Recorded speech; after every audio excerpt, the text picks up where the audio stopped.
Greetings, everyone. Pete Pardo here from Sea of Tranquility. Welcome to another episode of The Monster's Den. It's Thursday night. We're here to scare the living bejesus out of you. No, not really. We're here to pay tribute to Roger Corman. Long awaited. We probably should have done this a little bit early because he passed away on May 9th at the age of 98. Yeah.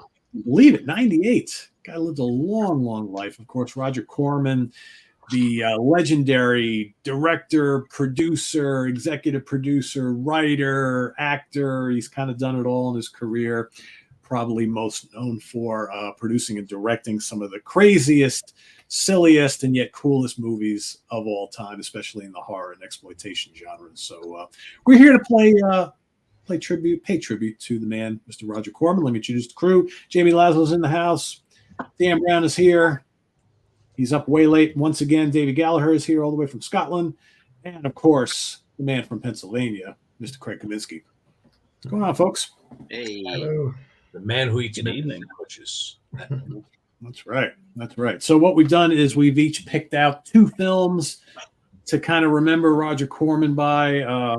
Maybe for some of you watching, if you haven't seen any of these films, might be time to go and check them out because his movies are always pretty fun.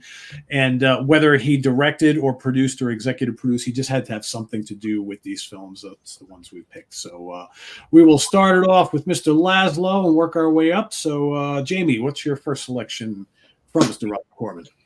Well, let me tell you something. Do you like monster movies? Yes. Anybody? I love monster movies. I simply adore monster movies. And the cheaper they are, the better they are. And cheapness in the case of a monster movie has nothing to do with the budget of the film, although it helps. But true cheapness is exemplified by visible nylon strings attached to the jaw of a giant spider. And I'll tell you a good one that I saw one time. I think the name of the film was It Conquered the World. Yes. Yeah. You ever see that one? Yeah. It kind of looks like an inverted ice cream cone with teeth around the bottom. It looks like a teepee or sort of a rounded off pup tent affair.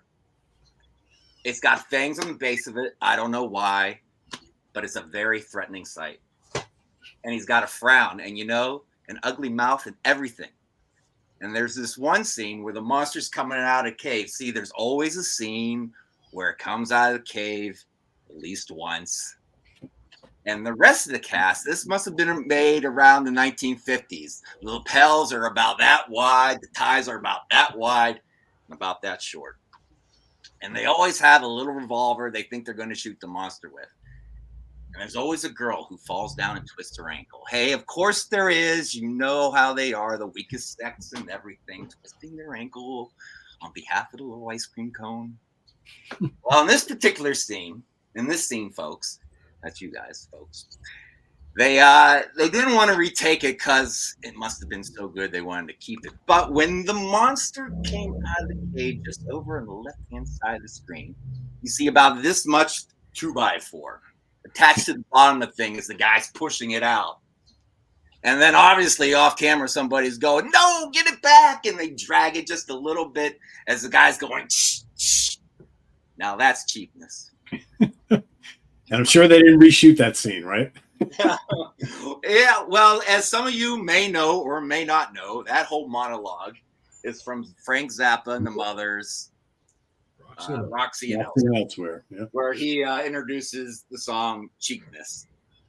So, and Frank Zappa is right. It is a cheap movie, but I don't think it's a dumb movie. I think it's a pretty smart script written by Charles B. Griffith, mostly by him. I like the way that the alien gets to the planet, like hitchhiking onto a satellite. I like the way it kind of turns people into alien zombies with the bats flying, and having a human ally on Earth is a pretty cool twist to the whole thing. It's violent for 1956. You got fire being stuck into the ice cream cone's eye. You got a woman dying from pinchers. You got Peter Graves shooting his wife.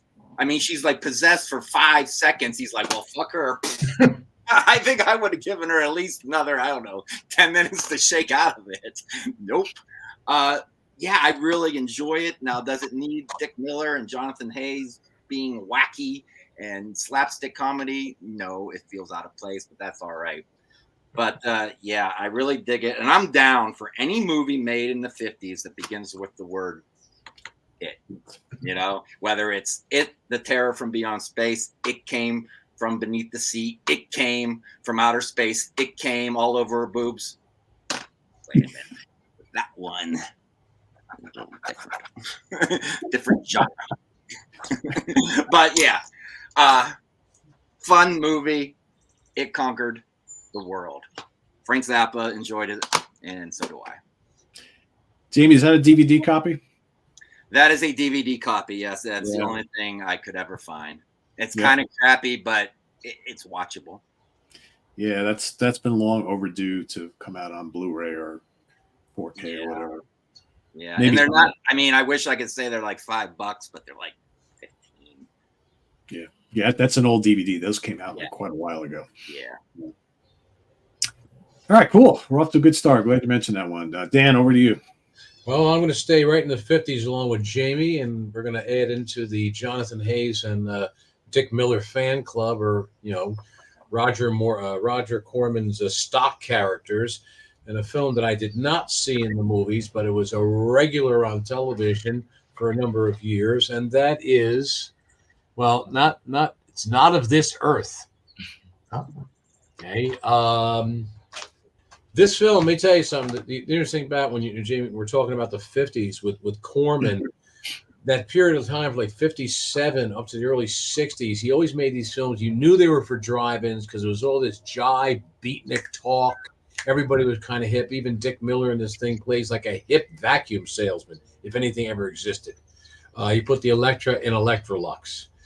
Jonathan Hayes plays a chauffeur who's always like throwing off one-liners that you'd see in a coffee house. But anyhow, the story of it, not of this earth, is about a gentleman who happens to show up who's from another planet, and he's a space vampire, and he has to have transfusions of blood in order to do this. And he goes to the doctor. The doctor is not going to give him any transfusions of blood unless he has blood tests. Well, he doesn't want that.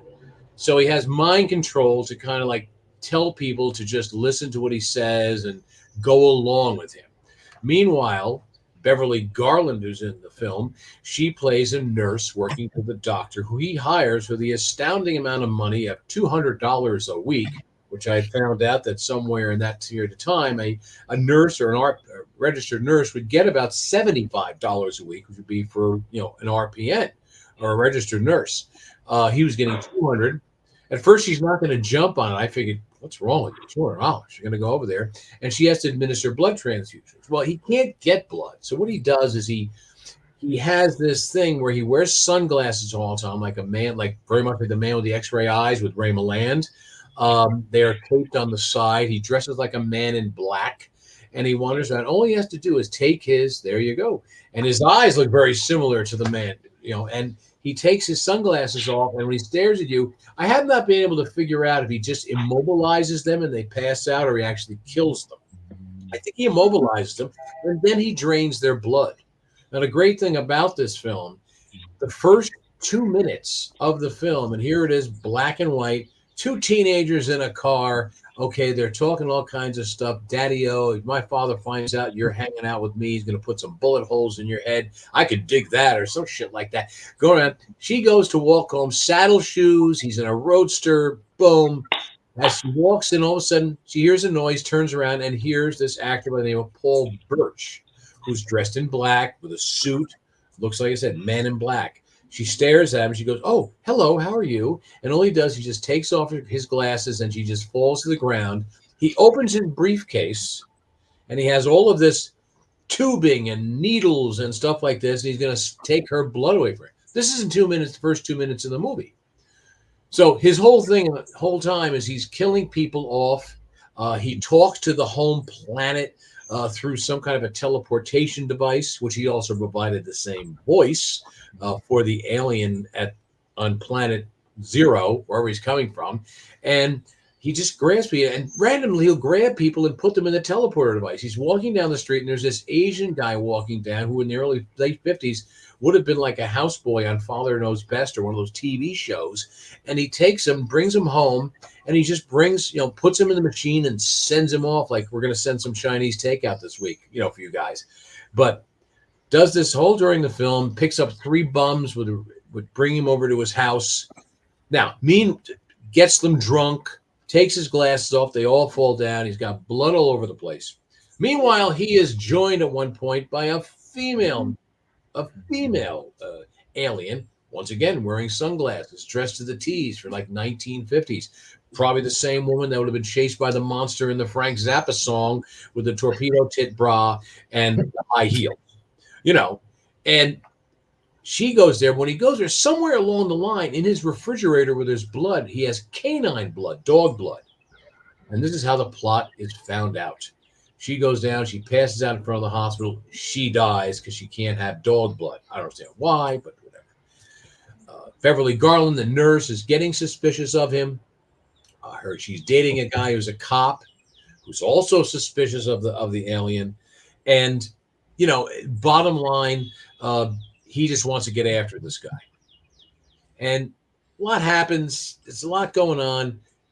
He ends up getting in a car chase with the cop. And all I'll say this is the way they usurp the alien is something that he mentions earlier in the film that makes him that he's vulnerable to. But I wouldn't want to give the plot away. It's a fun plot. It is cheap. There are no boards being shown pushing out the monster because he's that guy. And it was a regular on late night television. It's in my opinion, as a science fiction story, which was directed by Corman, written by Corman, produced by Corman in his earlier years, it comes off really well. And I view it as a quintessential science fiction film for the 50s, no matter how low budget it is. Do you hear? I hear that, right? I hear a locomotive. Yeah. Okay, Sorry, good. it's my text. It's my text going off. I'm starting to hear those voices in my head. I know I have an engineer in my I head. have the choo choo sound as my text. Just have to look very screen. But anyhow, this film stands up through the time. I remember seeing it scaring the shit out of me as a kid. The guy's eyes are like really freaky. And it's kind of a lot to handle at that time for 16. It went to television. They had to add footage into it, repeat scenes in it, talk about using the cheapness of it all, and also tacked on a prologue so it could make enough time during a syndication of a TV show on television. So it's definite one. It's been remade. It was remade in 1988 by Jim Warnowski.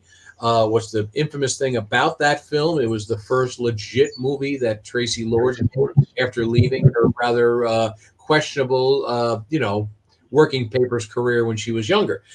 And came on that. It was also remade by Corman again in the 90s when HBO, it was HBO Showtime, one of the cable networks, had like a Roger Corman Presents.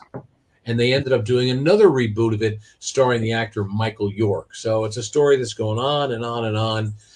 The interesting story about it is the actor Paul Birch, who was considered himself a serious actor, couldn't stand working on it because here it is. Let's face it, Corman in 57 was learning how to direct. Although he became a launching pad for many directors, and he was learning how to direct, he was learning how to put films together, and they came to blows, actually, the whole thing, and Paul Birch walked off the set before the film was finished, which explains why in the end you have this a different person. Interesting, but once again, it holds up through the time. It's a worthwhile watch for science fiction, and it is one of Roger Corman's earlier efforts that, along the lines of It Conquered the World or The Beast with a Million Eyes or all these great cheesy sci-fi films that many people they were just drive-in fodder, late night fodder, and they hold a special place in everybody's heart, no matter how old you are or young you are. That's true. It's true. Yeah, it's funny. We're probably going to hear it a lot during this episode about low budget, right? But I wonder, if anyone knows, and we could probably look it up, what's the largest budget that he ever had to work with on a film? I think I picked it. So okay, that's my second choice. But okay. The budget was just all right. We'll get back to that then. All right, Davey, over to you. Thank you. So by way of explanation for anyone who didn't pick up, we're doing this very similarly to the way we did the 1994 episodes, in which we're picking one kind of favourite and then one underseen that we think deserves a wider audience. They might not be our two favourites, they might be, but certainly one favourite and then one that we just recommend that might have gone under the radar for most. And the one for me that goes under the radar is his last directorial effort, Frankenstein Unbound, from 1990, starring John Hurt and Raul Julia. Raul Julia or Julia?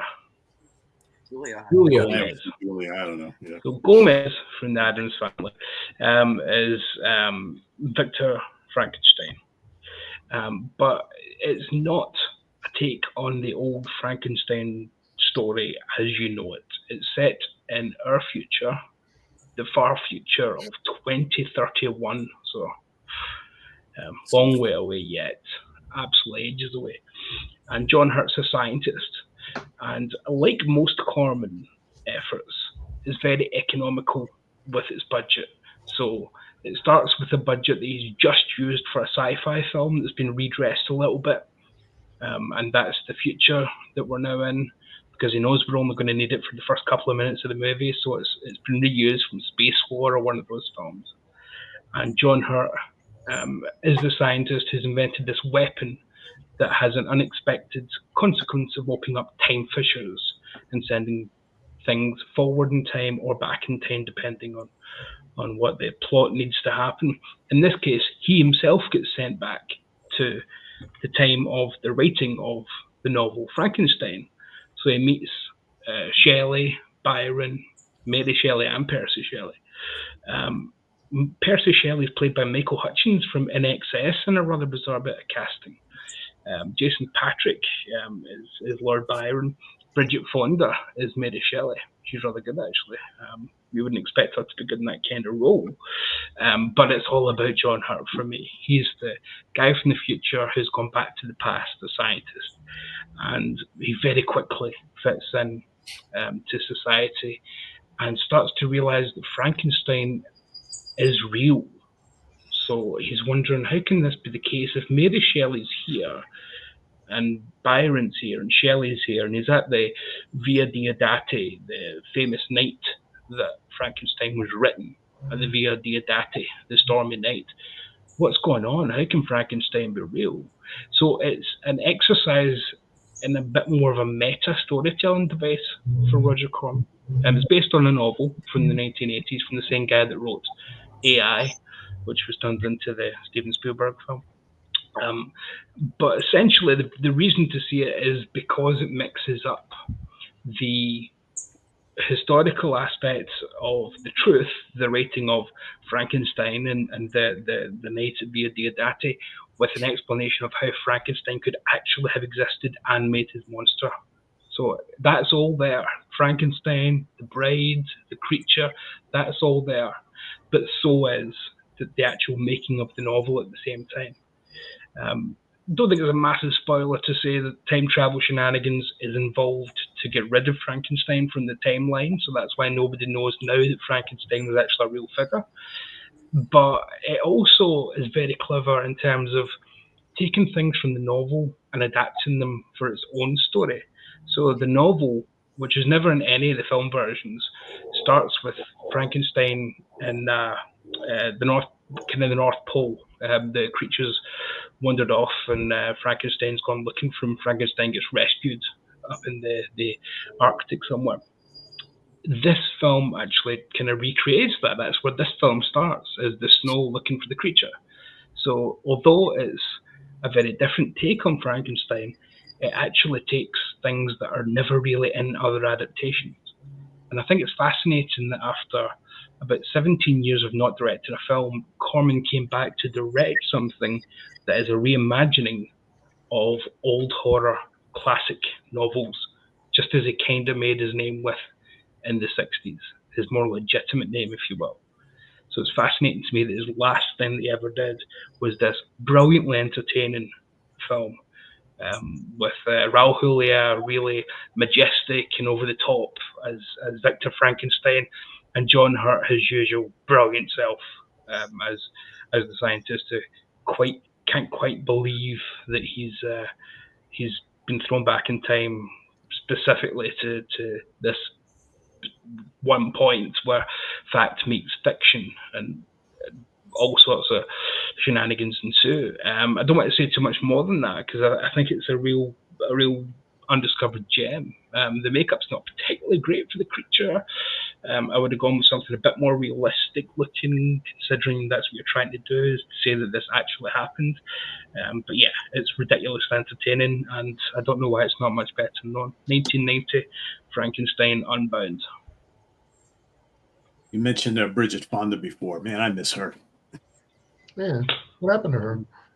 She Just retired. from nothing. Yeah, She was adorable in Singles. she was great in She was Jackie great. Brown.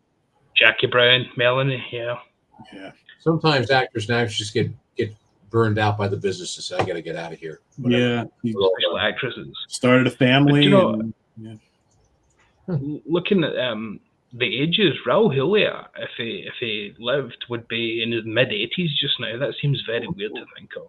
Really? Wow. Yeah. He wasn't that old when He he was born died. in 1940. He was in 1940.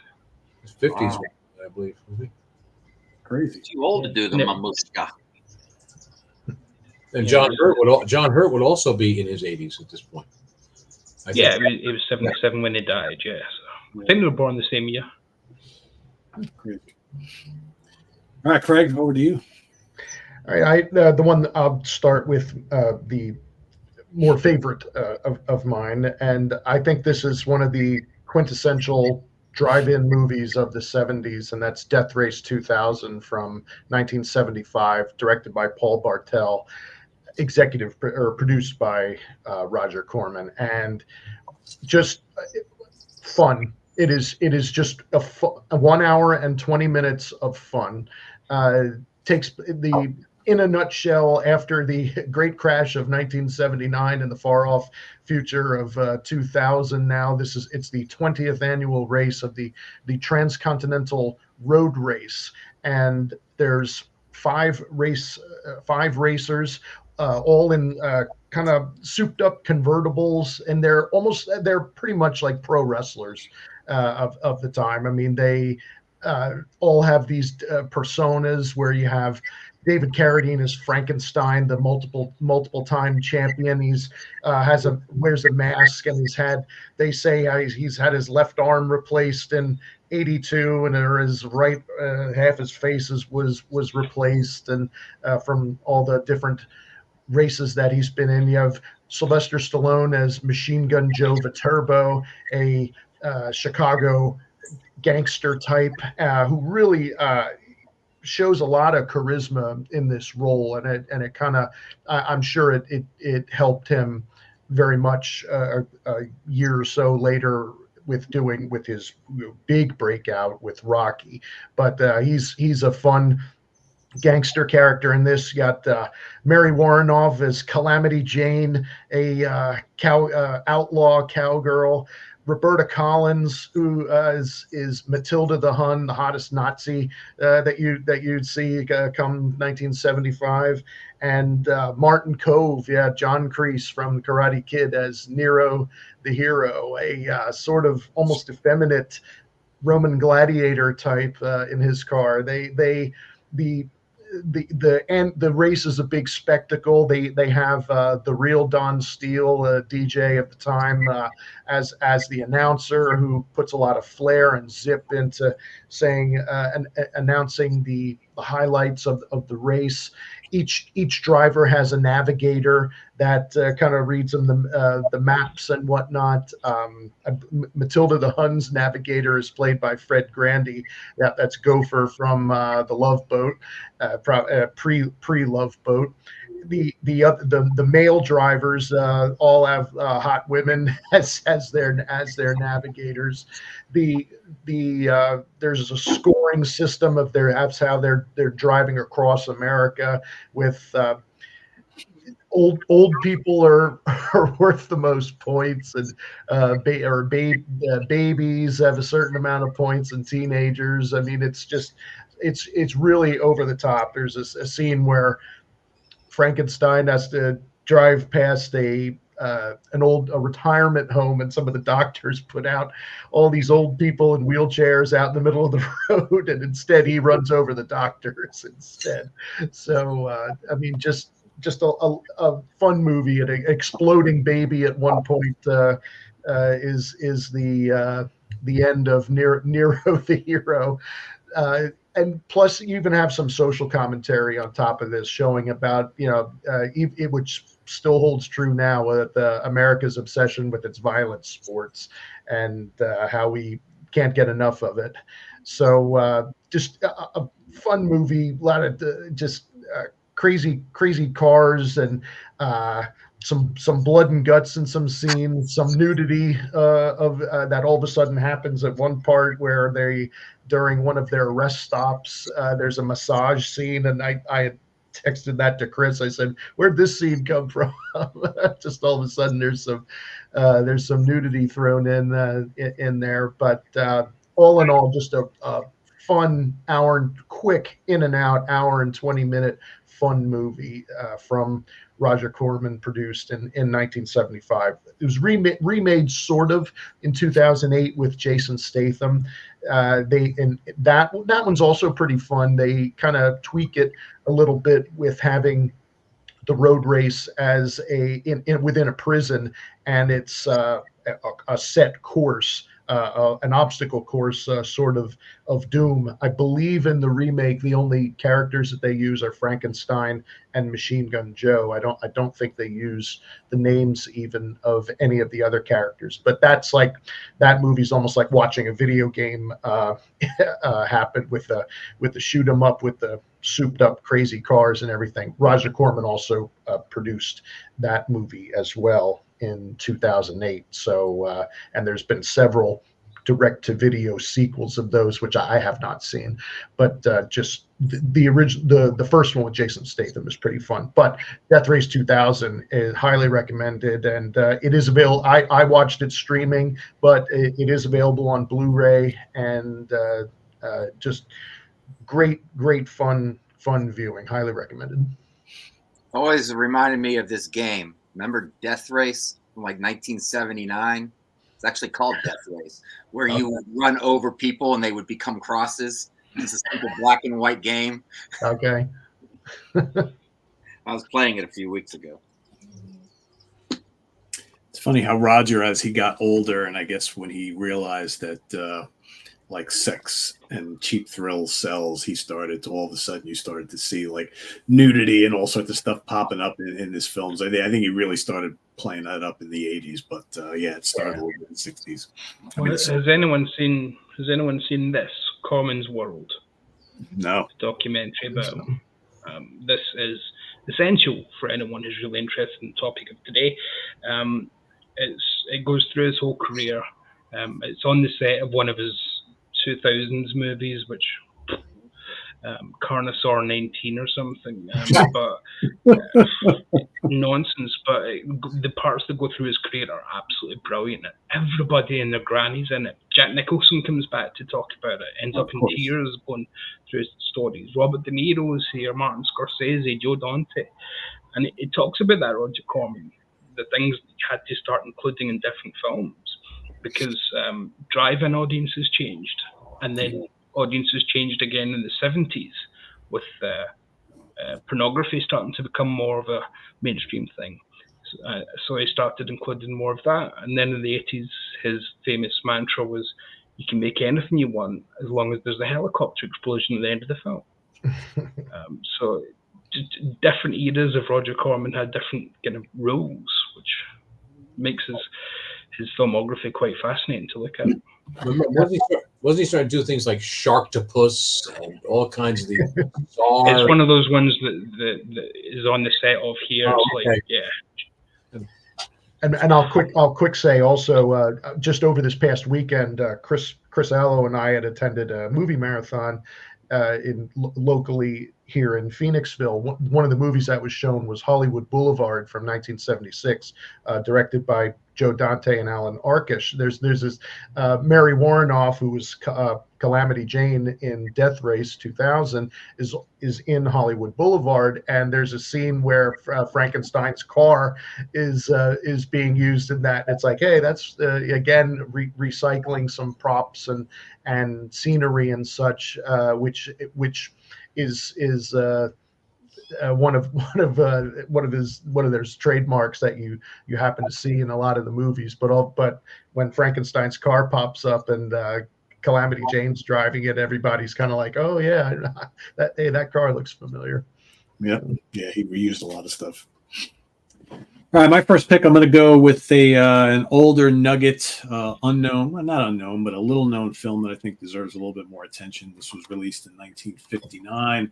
It is The Wasp Woman. Trying to figure out how to hold that.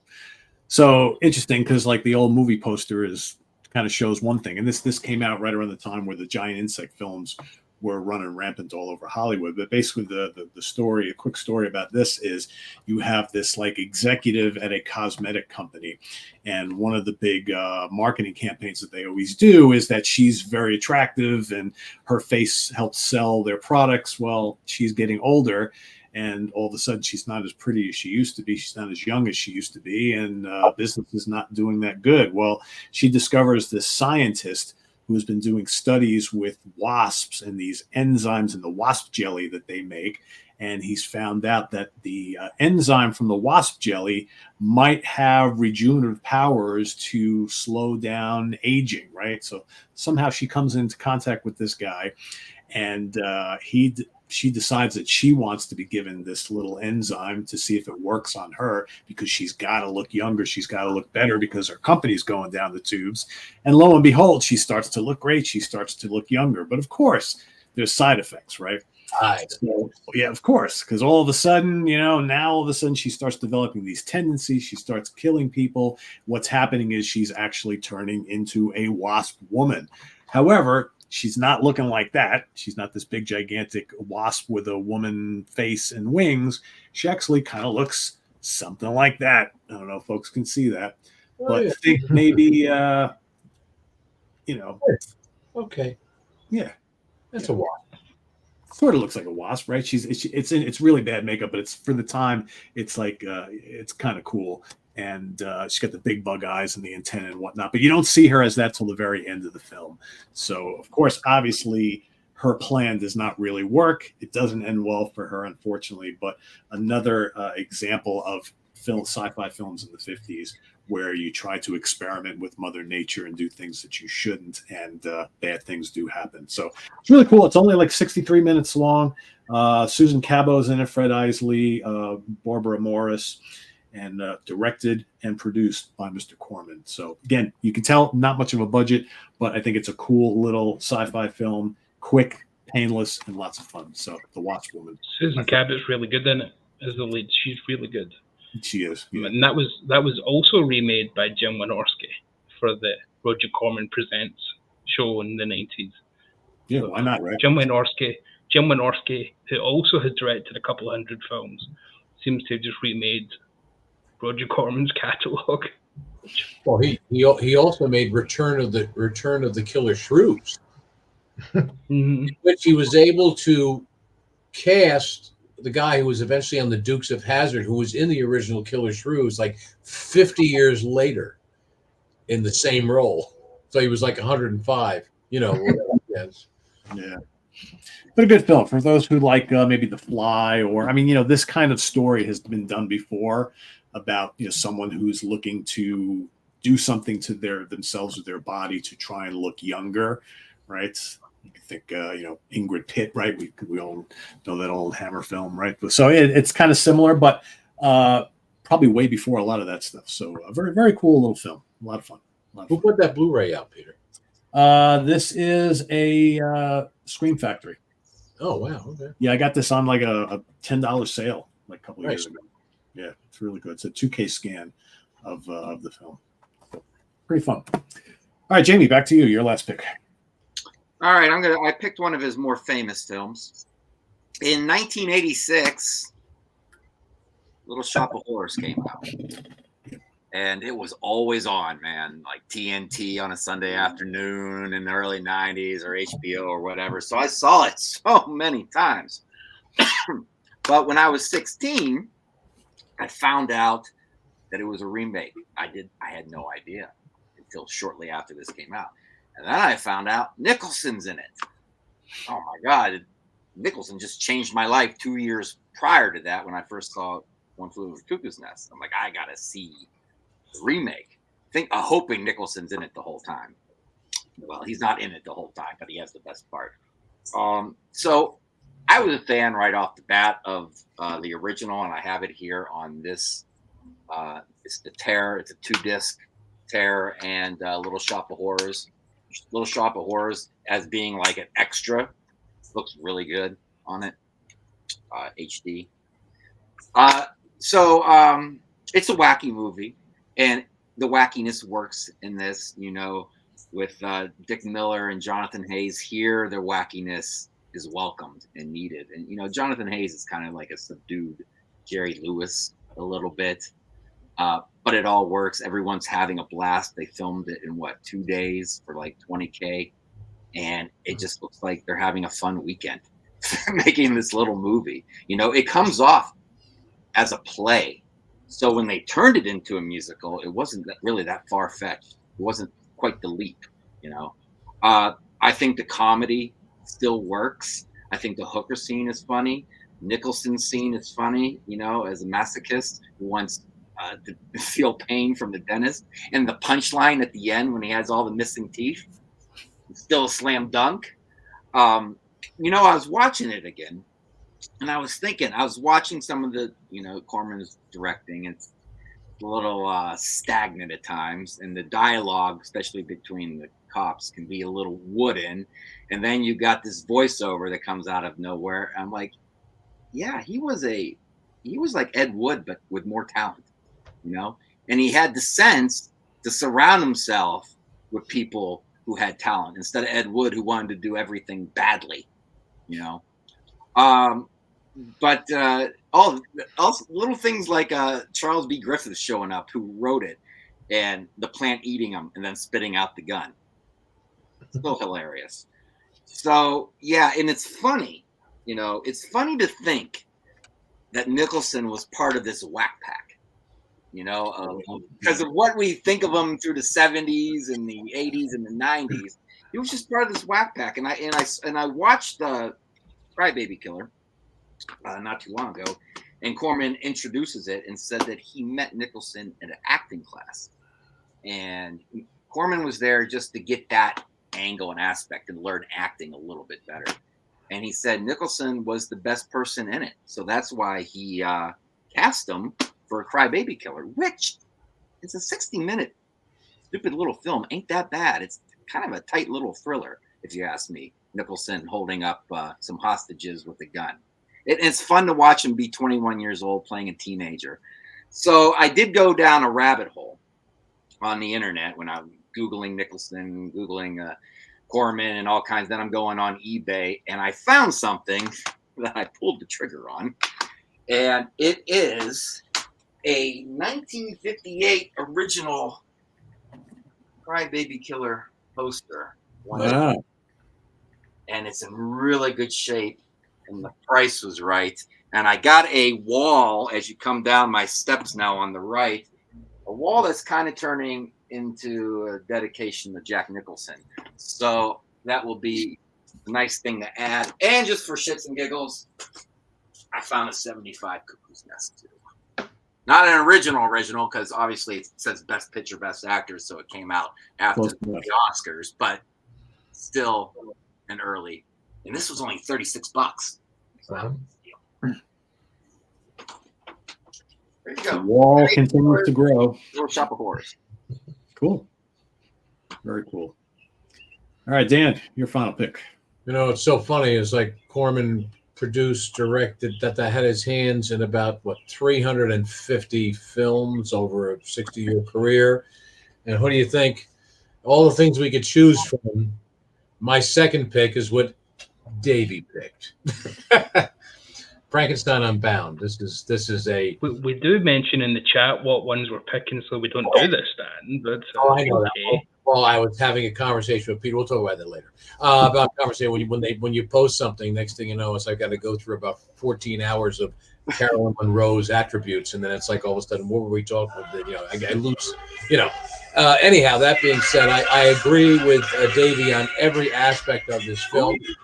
That's my band playing. I have a musical interlude since you did the film, I figured I'd add music to it. Nonetheless, I agree with Davey on every aspect of this film. As I said earlier, I think this was probably his biggest budget film. It came out through 20th Century Fox. And at that point in time, John Hurt was an established actor, as was Raul Julia. Bridget Fonda was just kind of coming up at that point. So they were not probably cheap dates. And I know that Corman had taken almost $1 million salary himself. But I like that film. I just like different approach. I like the fact in the film that Nick Brimble, who plays the monster, he's intelligent. He's not just some lumbering brute. He was very much like in Penny Dreadful, or De Niro in the Kenneth Branagh one. Novel. What's that? Yeah, he's in the novel. He's intelligent, and I also like the fact it's true. They open up in like the Arctic, but it's not really the Arctic, but it opens up in the Arctic, and it's like, wow, this is taking pieces of the story and putting it into a whole new twist. And I think it's a film you have to sit and really watch. It's actually well done, and I'm surprised it's only been in the U.S. on DVD. It was available on Laserdisc in Japan, and that's how you're able to get the uncut version. But it has not made a bow on Blu-ray in the U.S., so I don't know whatever happened. Maybe 20th Century Fox has the rights to it.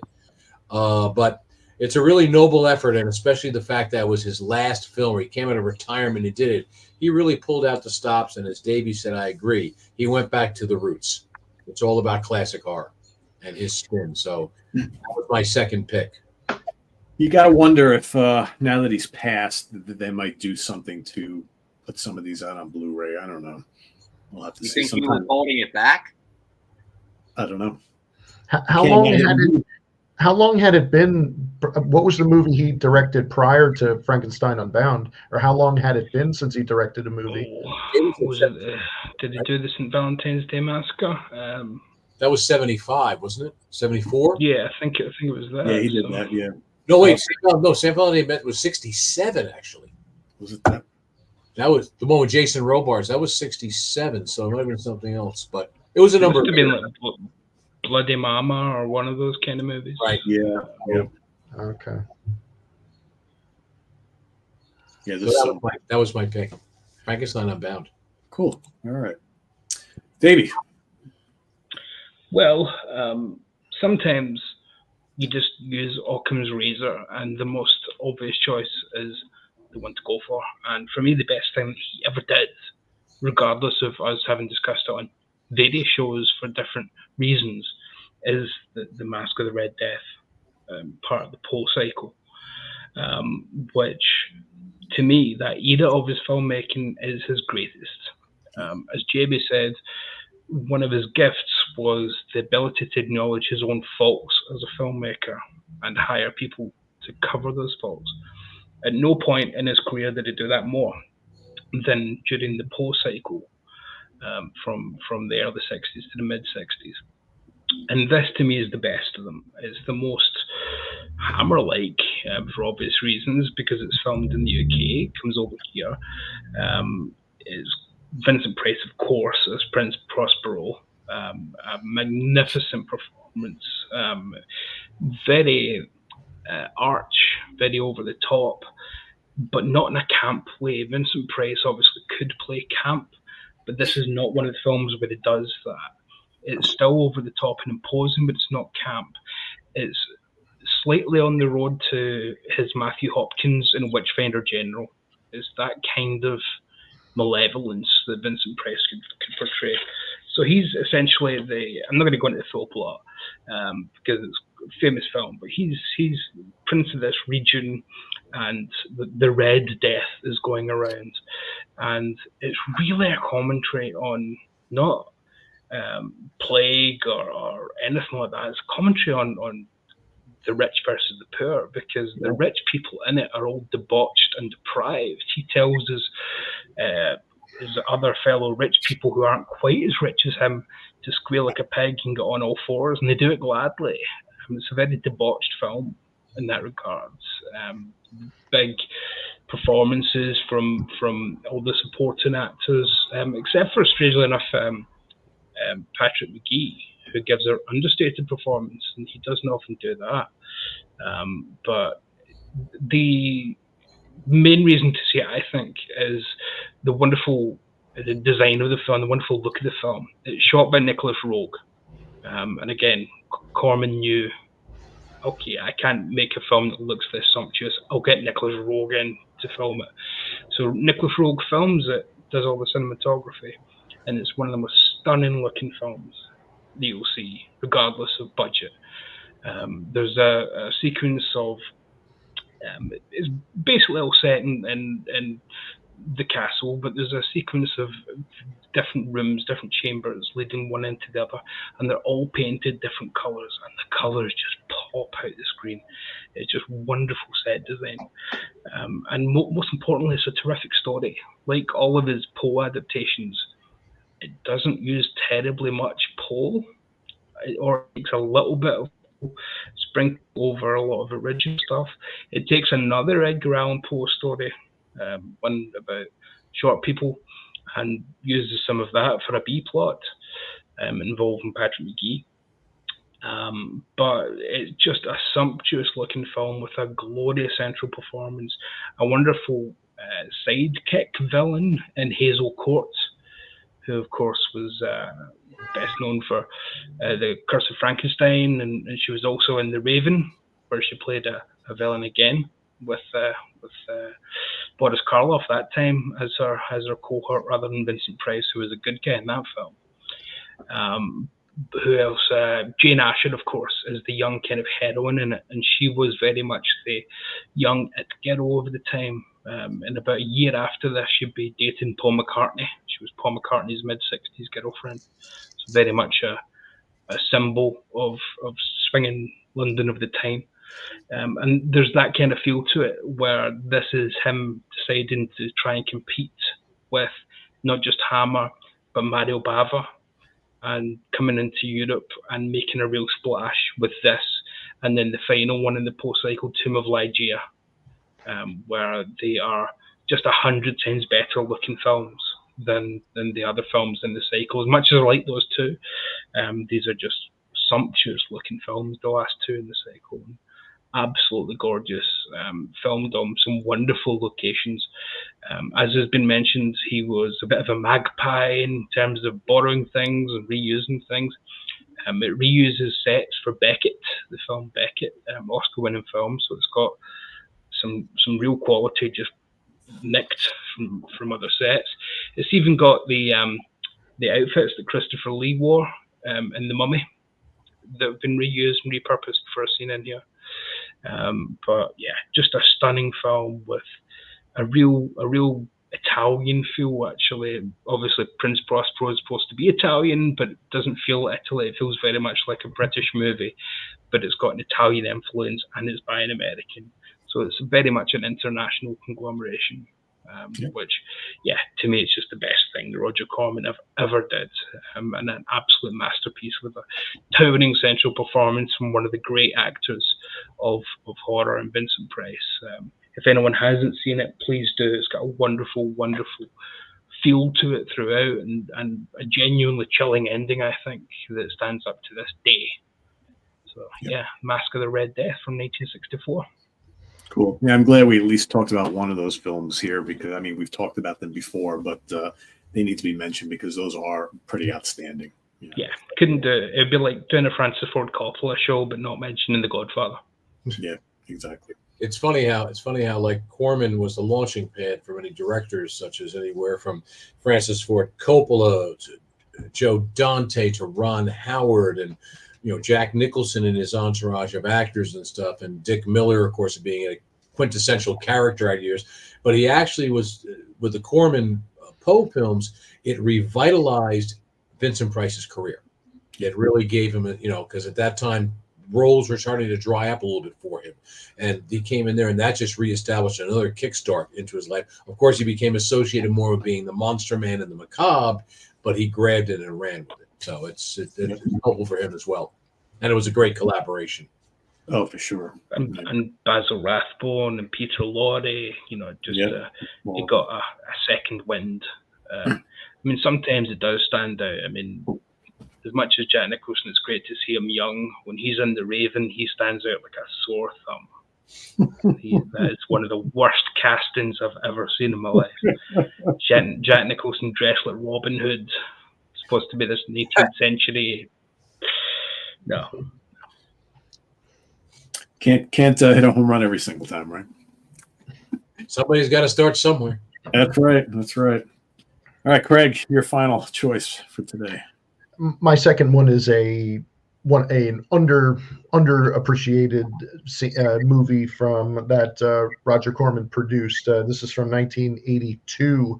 It's Forbidden World, and I discovered this movie from Monsters Den prior to becoming a guest with all you guys. Pete and Chris had an episode on rip-off movies, and Chris had mentioned how this movie is pretty much of an Alien rip-off movie, but as he also had said, it's a lot of fun. It's not meant to be better than Alien, but it does have a similar story to it. The story was actually co-written by Jim Wynorski, who's been mentioned a couple times here, directed by Alan Holtzman, who was an editor on Battle Beyond the Stars from a couple years prior. One of the opening scenes of Forbidden World uses some of the spaceships from Battle Beyond the Stars. So if you're familiar with that movie, right away you see a quick little battle scene, and you'll know where that came from. That's another movie we didn't talk about, but I highly recommend as being a lot of fun. Battle Beyond the Stars, just a Magnificent Seven in space type movie. So lots of fun. But with Forbidden World.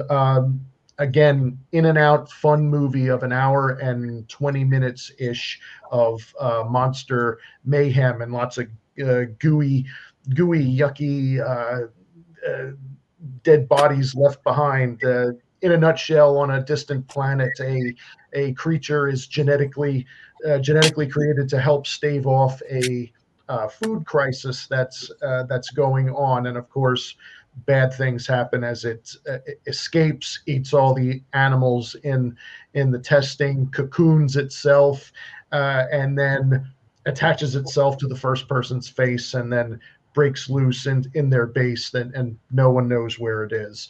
Not really any much of a notable cast, except for the one.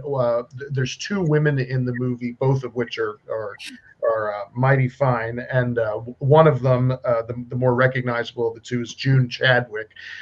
She played David St. Hubbin's evil girlfriend Janine in This Is Spinal Tap, as she told him that the album might sound better if it was recorded in Dublin. So she's very recognizable in this movie from 2 years prior to This Is Spinal Tap, and she shows some skin in it as well. So you can put your hand up for that one. And the second female, Dawn Dunlap. Yes, Dawn Dunlap is also a real cutie in the movie as well. But lots of fun creature lurking behind or coming in from the oozing in from the storage from the like air conditioning vents and drippy yuckiness and things like that. So a lot of fun, and the alien itself is almost like a cross between the Giger alien and almost like a version of the Little Shop of Horrors remake from a few years, like a big mouth with sharp teeth in it. It's kind of fun looking, big black creature like that. So it is kind of fun looking. But this also, I watched it streaming on Tubi, and as Pete showed, it's available on Blu-ray. So just a fun 1982 space movie produced by Roger Corman. That, you could say it's an Alien ripoff, but I think it's more than that. It's a fun low budget movie that doesn't look cheap. I mean, you can tell it's low budget, but it's not really ridiculous looking, and it has practical effects obviously in it, which are nice and ooey gooey and that. So Forbidden World is a lot of fun. I think the topic of that whole show we did was Alien ripoff movies. Yes. Yep. Yeah. I was on that too, Craig. Oh, okay. It's been a few years. I'm sorry. I don't, but I remembered the topic, and at the time I bookmarked a lot of movies that you guys had talked about from that. So Forbidden World was one of those. I forget. I think Shocking Dark was one of the other ones that I bookmarked to watch. We covered a lot of them. It's not even Roger Corman's first Alien ripoff. That would be Galaxy of Terror. So 3 years after Alien, from 81. Yeah. He's already made 2 Alien ripoffs. Yeah. 3 years after Alien. Did he do horror? Sorry, go ahead. What's that, Dan? No, didn't he do Horror Planet too? Was that a Corman film? He did Space Raiders, which was more of a kind of Star Wars Indiana Jones crossover. Right, with Vince Edwards was in that. Yeah. Ben Casey. Okay. And then what was the Smokey and the Bandit ripoff? Smokey and the Great Road Chase, the Great Road Block, or wasn't that the one with Henry Fonda was in it or something? Yeah, but there was that period where everything he did was just a knockoff in the 80s. And then the 90s is when things start to get really cheap. But there's a lot of fun stuff still in the 80s. Oh, yeah. But he started doing the knockoff films even in the 70s, because my final pick, basically he said, you know what, we're going to rip off Jaws. Executive produced Piranha. Joe Dante. Directed by Joe Dante. Yep, absolutely. And if you've seen Jaws, you've enjoyed Jaws, you'll love this. Different premise, but similar type idea here. Basically, you've got these genetically mutated piranhas that are in this facility, and somehow they get out and they get into a lake where a big summer camp thing is happening, and you know what happens, right? All of a sudden, 1 by 1, 2 by 2, the little kiddies and the counselors and everything get eaten up by the piranhas. And they even for the poster, this is like a total knockoff of Jaws. It's so much fun. You've got, the effects are all either stop motion or just kind of weird use of photography. It's obviously they didn't have a lot of money here. He actually got almost $1 million to do this film, but then he somehow wanted to use less of it, which kind of boggles the mind. But I think this movie made about $16 million over the years, which is pretty damn good. But it's loads of fun. It's a good summertime flick. Again, another one of those kind of animal horror films. But yeah, we've seen so many Jaws ripoffs, and Roger took part in that as well. Good directing job by Joe Dante, and you see there's a whole bunch of actors in this film who would pop up in other Joe Dante films going forward, which is kind of neat, keeping it in the family. But yeah, loads of fun, Piranha, and if you haven't checked it out in 4K, it looks superb. So, and speaking of I think the famous thing Roger Corman said is that he turned down higher budgets because he didn't make a loss on a film for 25 years. Everything he did turned a profit, or broke even for 25 years. Because it was after, I've got it here, The Intruder lost money, which was a film about racial segregation in the South, and he spent too much money on it, and it was a very hot topic issue. And after that, he kind of decided, I'm never going to work with too much money and a controversial subject again. I'm always going to keep it low. Famously, he spoke out against Star Wars and said it was a disgusting film for spending that much money on one film. You should be building hospitals with that kind of money. I think he said Cry Baby Killer is the first movie he did that lost money. I read that. What wasn't Yeah, there? no, it definitely lost. It definitely lost money in this. Definitely lost money in the Trudeau. There used to be, wasn't there? It was a story about Corman that says that he can go into a phone booth, cut the deal on the phone, and budget it with the change he found in the coin return. There's something along. And then there's the very famous quote to Ron Howard, where Ron Howard was talking to him when they made Fast and the Furious, and said, "Was it Fast and the Furious?" No, Eat My Dust. Ron Howard? No, it was. Grand Theft Auto. Oh God, it was Fast. Fast and Furious. No, it was. Anyway, the one that Ron Howard did. Ron Howard's first film as a director, and Ron Howard was giving him back chat, and Corman said, "Look, if you listen to me and pay attention, you'll never have to work for me again." Because everybody by that stage had gone on to become a big director. So that was his kind of selling point. Just shut up, do what you're told, you'll make a profit, and that's all that Hollywood cares about, and you'll get a second chance if you do one of my jobs and do it under budget. That's all you need to do. Yep. Also cool how Roger Corman pops up, at least in just from thinking off the top of my head, in two super famous movies over the years with Godfather 2 and Silence of the Lambs. How he just how it's like, hey, I know that guy, where he's on the this is Hitchcock thing. The Judiciary Board. Yeah, and it was Godfather 2, and then mentored Jonathan Demme, and he mentored Francis. Yeah. So it's cool. It's cool that he has like one line or so in each. Yeah, I mean, but it's just that he's easily recognizable in them, and it's cool to see. Speaking of mentoring, I think speaking of Piranha, Joe Dante, Piranha 2, The Spawning, wasn't that James Cameron?